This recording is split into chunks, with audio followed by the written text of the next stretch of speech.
Welcome to the Deep Dive, the show where we take a stack of sources, pull out the most important nuggets, and hopefully make you well-informed fast. That's the goal. Today, we're plunging into a concept that, well, it really touches every single one of us. I mean, from our personal lives right through to how, huge global corporations work. Responsibility. Such a big word. It is. And it's one we use constantly, right? Mm-hmm.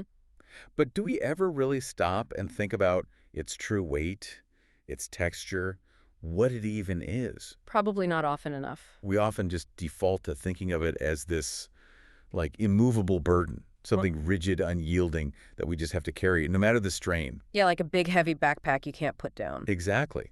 But what if that, conventional understanding is fundamentally incomplete? What if it's something far more fluid, more dynamic, maybe even alive?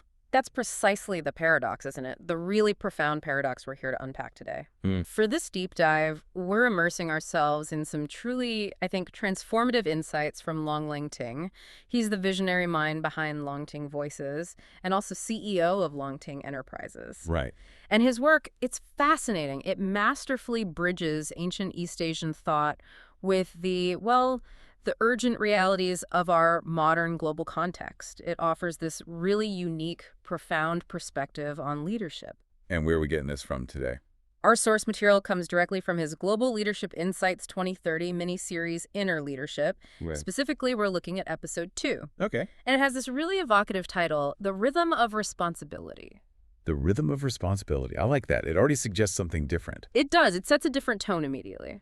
So our mission for this deep dive, it feels ambitious maybe, is to fundamentally challenge those really deeply ingrained notions of responsibility. Right. To shake them up a bit. Yeah. We're trying to move beyond just compliance, that familiar territory of ticking boxes, following rules, hitting the metrics. The usual stuff. And shifting our focus towards something much richer, more impactful.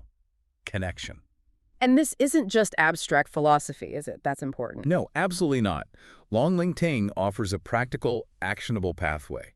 It's about cultivating more resilient, more ethical, and ultimately just more effective leadership in today's world, which is, let's face it, increasingly complex and interconnected. It really is. It's about being genuinely impactful, not just, impeccably correct according to some outdated rulebook. Indeed. And Lóng Tíng, he opens this episode with a question that it immediately resonates. It sets the stage for everything we're going to talk about. Okay, what is it? He asks, how do we carry that legacy? Legacy, that could mean so many things. Exactly. And he doesn't just ask the question. He gives us this incredibly vivid, almost poetic imagery. He forces us to consider if we hold that legacy tightly like a stone that refuses to move. Right. Clenched fist. Yeah. Or if we carry it like a reed that bends and sways, responding to the wind without breaking. Wow. Okay. The stone versus the reed. That comparison, the rigid stone and the flexible reed, the immovable versus the responsive, that's the core theme. That's what guides our whole discussion today. It immediately makes you think, doesn't it? Reflect on your own approach to responsibility, its burdens, its opportunities. What's your default setting? Stone or reed? It absolutely does. And it pulls you straight into a different way of thinking about something we normally just, take completely for granted. So let's start there. Let's examine that first image, that heavy stone, because the conventional view, the societal view of responsibility, as Lóng Tíng points out so well, it really aligns with that idea, immovability, rigidity.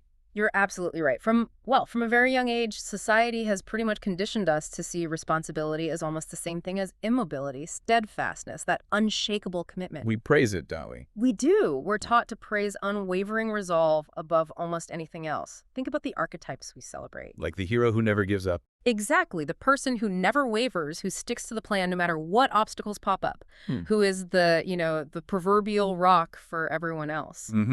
Solid. Dependable. These are the qualities consistently celebrated in leaders, in team members, in individuals across almost every culture, actually. The message seems clear, then. Yeah. The implicit message is truly responsible people are rigid, they're unyielding, absolutely dependable, and they stand firm, even when the fiercest winds of change are blowing all around them. And that desire probably comes from wanting stability, right?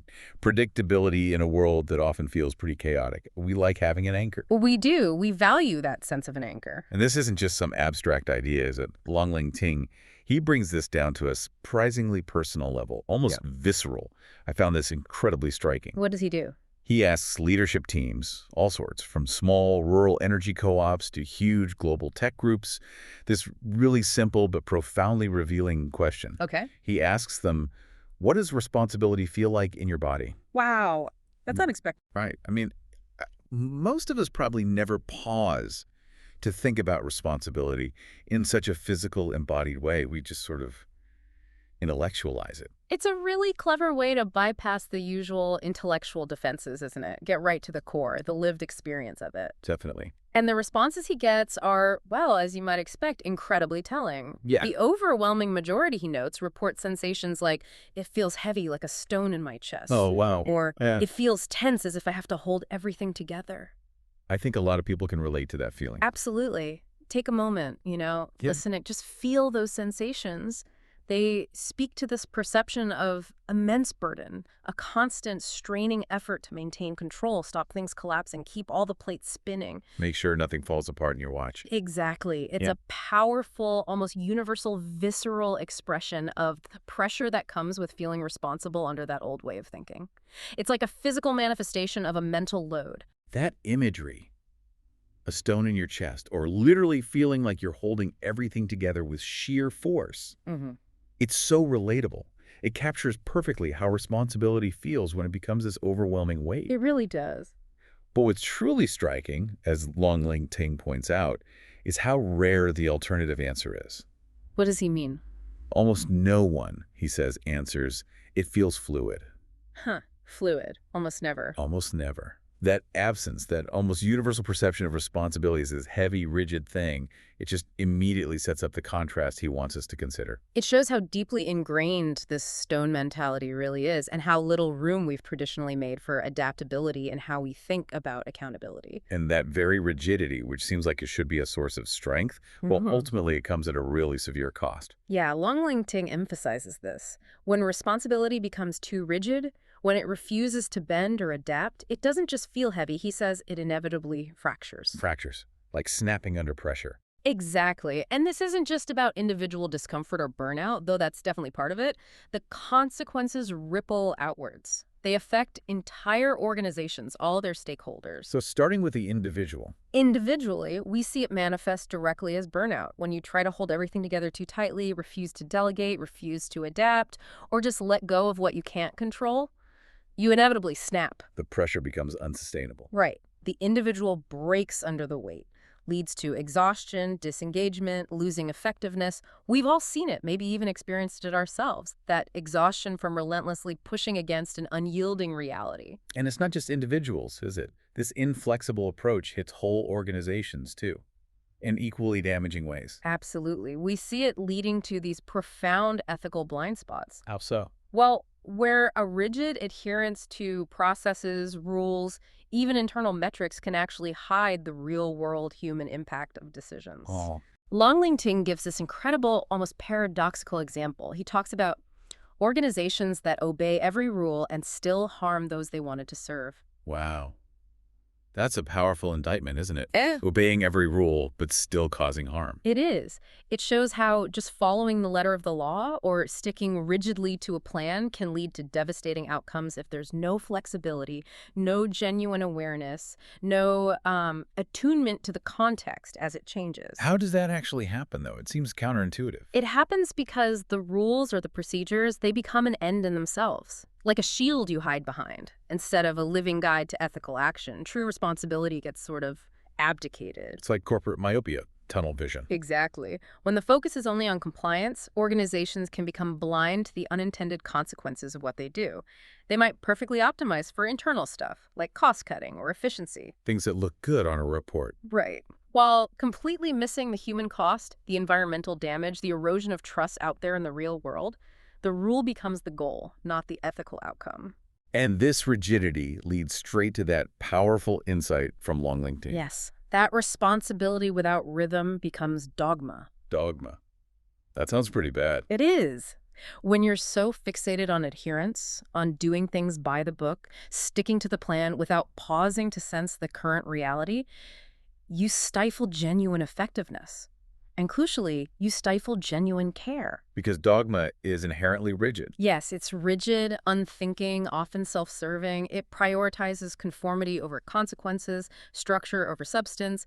It stops listening to feedback from the outside world, stops adapting to changing needs, and inevitably stops truly serving the people it was meant to benefit. It becomes a self-defeating cycle then. The very Right. attempt to be responsible through rigidity leads, paradoxically, to irresponsibility in the outcome. Precisely. The heavy stone inevitably breaks. So, if that heavy stone breaks, if rigidity leads to dogma and failure, what's the alternative? This is where Lóng Tíng introduces his really counterintuitive idea, and it feels like a genuine game changer in how we might think about leadership. What does he say? He argues that true responsibility is not rigidity, it is movement. Movement, not standing still. Exactly. It just fundamentally flips everything we thought we knew about being accountable and steadfast. It truly does. And he's very specific about the kind of movement he means. Okay. That this isn't the movement of ambition, where you're constantly pushing forward, striving for bigger, faster, more market share, more growth. The usual corporate drive. Right.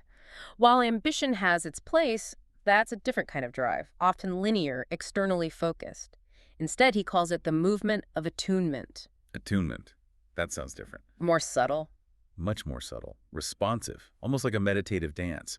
It's a continuous adjustment to what's happening around you, a sensing and aligning with the emergent realities of the situation. Can you give an analogy? Think of it less like a bulldozer pushing through obstacles, and more like, say, a Tai Chi practitioner flowing with energy. Or a skilled sailor adjusting sails to every tiny shift in the wind. Okay. Responding, not forcing. Exactly. It's about being in harmony, sensing the environment, and responding with grace and precision, rather than just forcing your will onto it.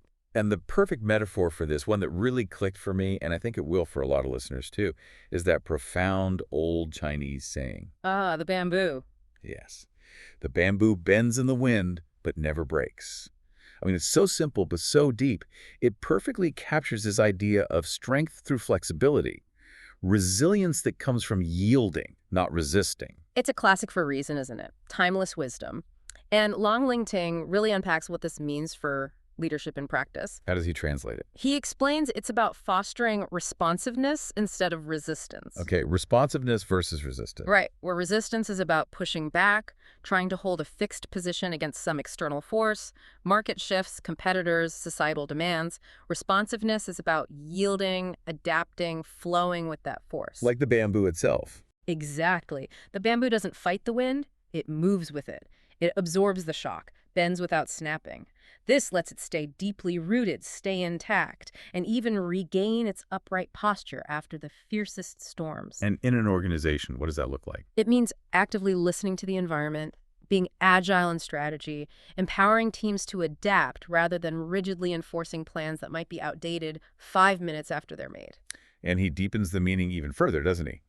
Beyond just a physical analogy, right to the core of ethical leadership. He does. He says it's fundamentally about care rather than just correctness. Care over correctness, that feels like a huge shift. It's pivotal. Correctness implies focusing mainly on rules, being right according to some standard, a regulation, a policy. It's about ticking boxes, formal adherence. Checking compliance. Exactly. But care is about empathy, understanding the deeper impact of your actions, genuine concern for the well-being of all stakeholders. So it shifts the focus from a static rulebook to a dynamic, living consideration of the human and environmental impact.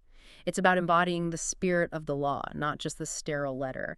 And that requires a different kind of judgment, a different kind of listening. A living connection. That allows for real responsibility. Precisely. Which leads to this really powerful concept Lóng Tíng introduces. It's framed almost like a koan, a Zen puzzle for organizations. Okay, I'm intrigued. Yes. Can responsibility move like bamboo in the wind? Not as poetic metaphor, but as organizational practice. Wow. Not just a nice idea, but actual practice. Exactly. It's not just a philosophical ideal. It's a direct challenge to the status quo. He's asking us to really think about what it would actually mean for an organization to embody this fluid, responsive responsibility in its day-to-day operations. In its strategy, its interactions. Yes. In its strategic planning, how it deals with employees, customers, communities. That's where the rubber meets the road, isn't it? It forces you past the abstract idea. How would this look on a, Tuesday morning in a busy meeting? Or on a factory floor? or dealing with a customer issue. What decisions would be made differently? How would teams interact? How would resources get allocated? It's about embedding this idea into the very DNA of the organization, not just sticking it on a mission statement somewhere. Right. For example, if a team faces an unexpected project delay because something unforeseen happens, a stone organization might just rigidly enforce deadlines, push people harder, leading to burnout. We've all seen that happen. But a bamboo organization, it would immediately try to attune to the situation, assess the impact on the team's well-being, on the client's needs, and flexibly adjust the timeline, communicating transparently about it. That sounds much more sustainable and humane. And just imagine the transformative potential if this question, were truly adopted as a guiding principle, not just in one department, but across the whole company. Would change. Instead of rigid hierarchies, top-down orders, inflexible plans, you'd have organizations fostering adaptability, resilience at every single level, from the C-suite right down to the front line. Decisions would be different. Decisions would be made with this inherent understanding of the broader ecosystem, constantly adjusting to feedback, to emergent needs, not just relying on, say, outdated quarterly reports. Communication, too. Communication would become a dynamic dialogue, not just a series of one-way commands. Risk assessment would move beyond checklists to proactively sensing vulnerabilities and opportunities. It would fundamentally change how organizations handle crises, wouldn't it? How they innovate, react to market shifts. How they interact with all their stakeholders, from investors right through to the most vulnerable people in their supply chain. It's the difference between an organization that breaks under pressure and one that bends, sways, and actually continues to thrive, even through the really turbulent times. Okay, so we've moved from the heavy fracturing stone to the resilient bending bamboo. But Lóng Tíng takes this even further with what I found to be a genuinely groundbreaking idea. It fundamentally reframes the whole discussion. What's that? He asks, what if responsibility was not a rule, but a relationship? Yes. This is huge. It's not just changing a word. It feels like a complete paradigm overhaul, doesn't it? It's an absolutely pivotal shift. It redefines the very essence of accountability. And he defines this relationship not as some static agreement or a set of requirements you just tick off once, Right. but as a living exchange between the organization and the world around it, adjusting moment by moment to meet what is needed. A living exchange, moment by moment. Yeah. Dynamic, responsive, deeply interconnected. It implies constant dialogue, continuous give and take that evolves with the situation, rather than a one-time compliance check. It's about recognizing that the organization isn't in a vacuum. Exactly. It's not isolated from its impact. It's an intrinsic, interdependent part of a larger living system, whether that's a local community, a global supply chain, or the natural environment itself. And to make this big idea clearer, more tangible, he uses another powerful analogy from nature. The mycelium network. That's the one. That intricate, often unseen, underground network of fungi. Nature's internet, some call it.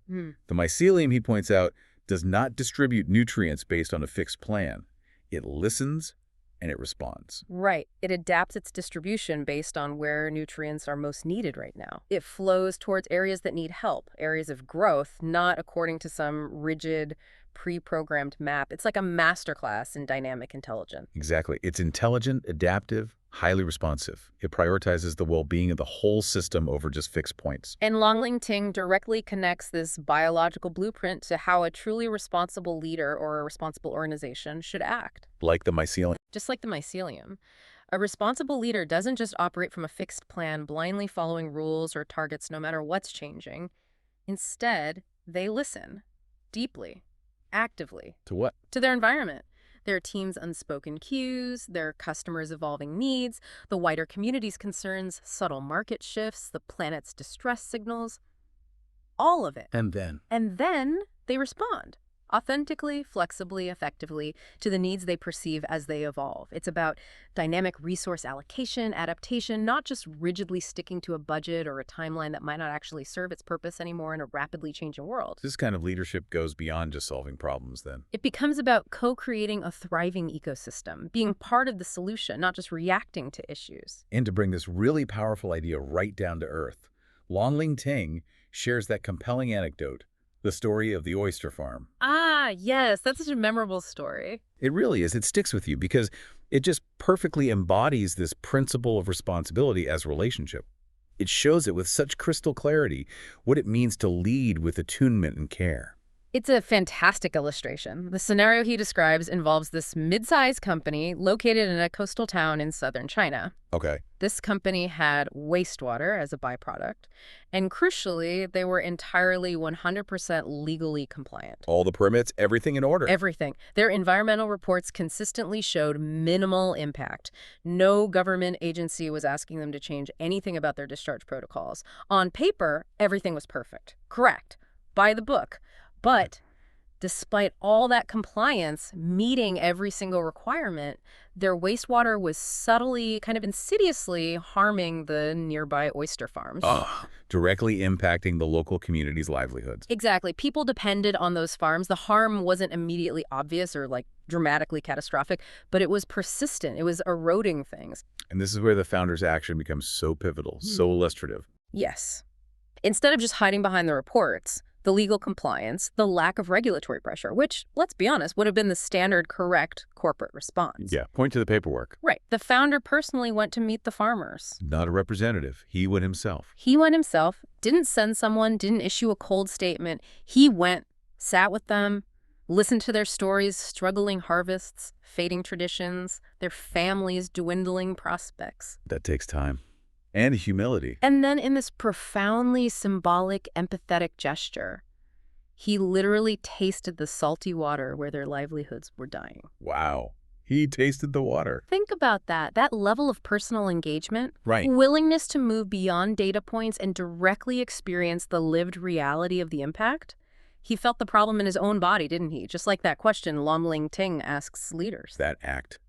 Tasting the water, immersing himself, allowing their suffering to become real, palpable, that goes so far beyond any compliance checklist or CSR audit. So far beyond. It showed this deep, embodied understanding of responsibility. And the decision that followed was equally profound, showed real courage, real foresight. What did he do? Just 2 weeks later, the founder announced a complete, comprehensive redesign of the company's entire water system. That must have been expensive. Significant costs, Lóng Tíng notes. Substantial investment in new tech, new processes. And it's vital to remember, there was zero external pressure. No agency demanding it, no protests. No legal action looming, nothing. It was purely internal, an ethically driven decision, born out of recognizing that relationship, not just reacting to regulation. And when people asked him why make such a costly decision with no external push? His justification was incredibly simple, but it holds such profound meaning. He just said, because this company does not exist outside of the village. Because this company does not exist outside of the village. Wow. That one sentence, as Lóng Tíng says, contains everything. Everything we need to understand about true responsibility. It cuts through all the legal jargon, the financial spreadsheets, the corporate talk. Right down to the fundamental truth. Yes. An organization is interdependent, part of a larger ecosystem. It cannot truly thrive or even really exist ethically in isolation from the community and environment that sustains it.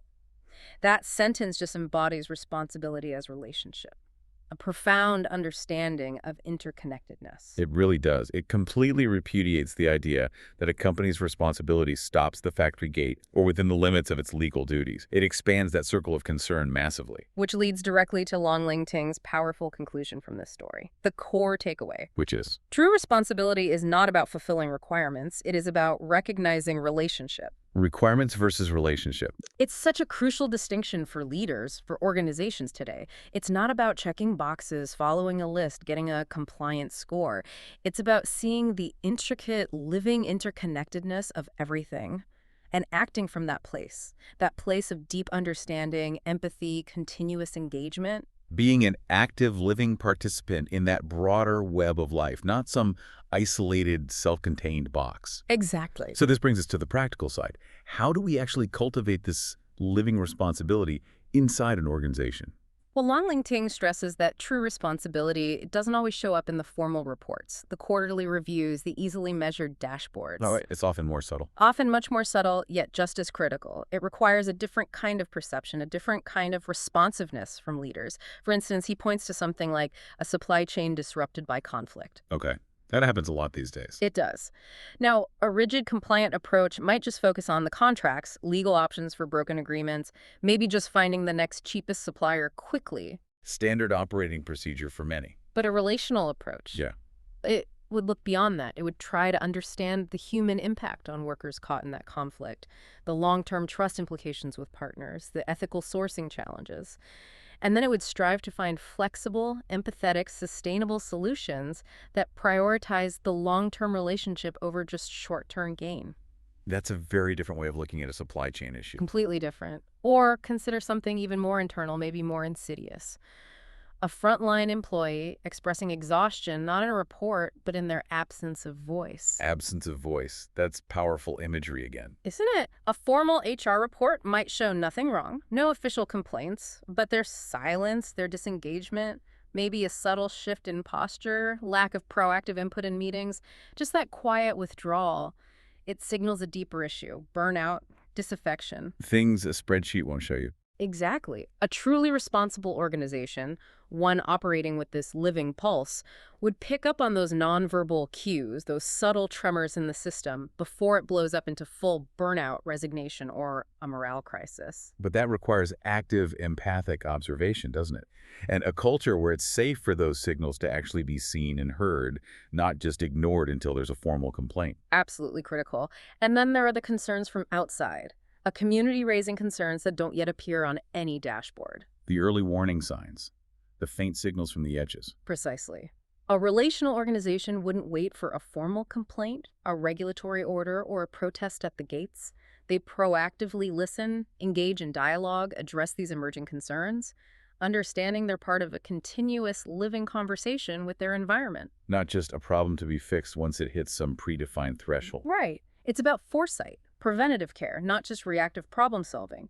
Building trust before it's broken, addressing issues when they're small. Okay, so with all these crucial nuances in mind, Lóng Tíng argues we need this critical fundamental shift in the core question we ask ourselves as leaders, as organizations. Yes. Instead of always asking, are we compliant? Which, let's face it, is the default for so many places, often driven by fear of penalties or just wanting to tick the boxes. Right. The baseline minimum. We should instead be asking, are we in right relationship? Are we in right relationship? That is fundamentally different, a complete reorientation. It is. Are we compliant? It's static. It looks backward at old rules, focuses on minimum standards. It's about adherence to a fixed external thing. Whereas, are we in right relationship? That's dynamic. It's forward-looking, relational. It's about continuous calibration, empathetic connection, mutual well-being within a complex, evolving system. It's a question that demands ongoing self-reflection, proactive engagement. And this is where that distinction between compliance and relationship becomes really, really important, almost existential for organizations today. Yes. Lóng Tíng states it so clearly, so powerfully. Compliance is static. Relationship is alive, and only something alive can respond to uncertainty. Wow. Okay, say that again. Compliance is static. Relationship is alive. And only something alive can respond to uncertainty. This is such a profound truth for our world today. This VUCA world, volatile, uncertain, complex, ambiguous. So static compliance isn't enough. It provides a false sense of security in a world that's changing so fast. You can be perfectly compliant, check every single box, and still be completely unprepared for a sudden market disruption, an unforeseen global crisis, a rapid tech shift, or some new ethical dilemma that wasn't covered by yesterday's rules. Because compliance looks backward. It's based on past rules, past risks, a rear-view mirror approach. Exactly. But relationship, because it's alive, is inherently adaptable, flexible, responsive. It's about being profoundly present, sensing, responding in real time to the constantly changing landscape. It's like building an organizational immune system. That's a great way to put it. Something that can respond creatively, effectively to the unexpected, rather than just shutting down or breaking under the pressure. The difference between a brittle structure that cracks and a living organism that adapts and evolves. So given this huge reframe, how do we actually do this? How do we move from understanding responsibility as relationship to actually embodying it in our daily lives and our organizations? Well, Lóng Tíng doesn't just leave us with theory, which is great. He offers a really accessible, practical exercise, a small practice, he calls it, that anyone can adopt, no matter their role. Okay, practical is good. What is it? He suggests that before finalizing any significant decision could be a major strategic choice, could be a seemingly minor operational tweak we should just pause and ask gently, honestly, where is the living pulse in this situation and are we listening to it? Where is the living pulse? And are we listening? That's an invitation to pause, isn't it? Breathe. Connect with something deeper than just the data, the immediate goals, the loudest voice in the room. Exactly. It's not about long analysis or complex debates. Just a brief, mindful moment, a quiet internal check. And the power, he says, is in the silence it creates, even just for a few seconds. What can silence reveal? He says even 3 seconds of silence can reveal something that a spreadsheet cannot. That speaks to intuition, doesn't it? Tacit knowledge. Those subtle signals our purely rational minds might miss when we're just focused on numbers and logic. Precisely. It's about consciously tuning in to those subtle living currents of a situation, sensing the underlying energy, the needs that aren't immediately obvious. So for a CEO, it might be pausing before signing off on a merger, asking how it will really impact the human side of both companies. Exactly. Or for a team lead, pausing before assigning a new task, just sensing the current energy and capacity of their team members. Is this the right moment? And for those of us who, let's be honest, often feel responsibility as that heavy stone, that constant burden, Yes. does he offer anything for that feeling? He does. A final, incredibly powerful caution for personal transformation, for maybe finding some liberation. He encourages us to actively ask ourselves, what would this responsibility look like if it were alive? Let it breathe. Let it breathe. What does that mean in practice? It's not a passive wish. It's an invitation to actively imagine responsibility not as a fixed load you're struggling under, but as a dynamic, responsive force, something that can flow and adapt. It's a fundamental shift in approach. So instead of bracing against the weight, You consider how it might move, how it might adapt to you, how it might even help you move forward with more ease, more effectiveness. By actively allowing it to breathe, you invite flexibility, creativity, maybe even a sense of lightness that can fundamentally change your relationship with those responsibilities. moving them from a static object to a dynamic, supportive process, finding the rhythm within the responsibility itself. Exactly, finding the rhythm. Wow. What an incredible, profound journey we've taken today. We started by looking at responsibility through that conventional lens, the rigid, unyielding stone. Yeah, that heavy burden society often praises, but which ultimately fractures individuals, leads to burnout, and harms organizations through those ethical blind spots. We saw how just rigidly adhering to rules, without any rhythm or attunement, can just devolve into lifeless dogma, stifling real care, harming the very people it aimed to serve. And then we pivoted, didn't we? Guided by Longting's insights towards that profound idea that true responsibility isn't rigidity at all, it's movement. Specifically, the movement of attunement. Right, epitomized by that bending bamboo, swaying with the wind, never breaking, embracing responsiveness over resistance, prioritizing genuine care over just being technically correct.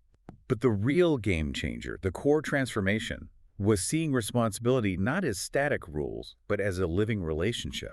A dynamic exchange, a continuous dialogue, like that mycelium network, listening deeply, responding fluidly, adjusting moment by moment to what's really needed. And that incredible story of the oyster farm founder in China just hammered it home. True responsibility is about recognizing that relationship, knowing you don't exist outside the community, the ecosystem you serve. Shifting the core question from are we compliant to the much deeper, more impactful question, are we in right relationship? And finally, we looked at how to practice this, recognizing the living pulse in subtle organizational cues, a disrupted supply chain, an employee's quiet exhaustion, a community's early concerns. Right down to that simple yet profound 3-second practice, pausing before decision. Where is the living pulse in this situation, and are we listening to it?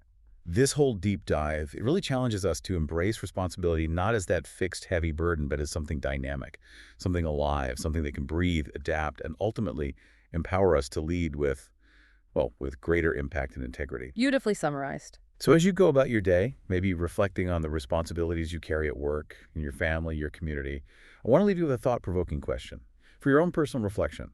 Okay. If your most challenging responsibility could truly breathe, if you could allow it to become more fluid, more alive, what new possibilities might emerge that you haven't even considered?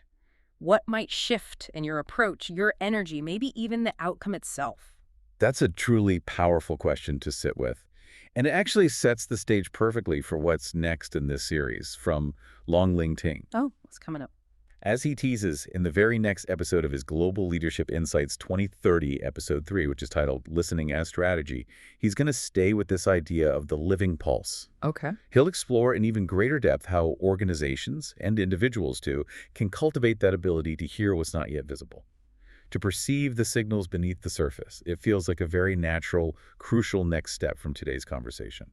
Listening as strategy. Sounds fascinating. Until then, I guess we should remember Lóng Tíng's simple yet profound closing advice from this episode. Which is, stay close to the rhythm. Thank you for joining us on the deep dive.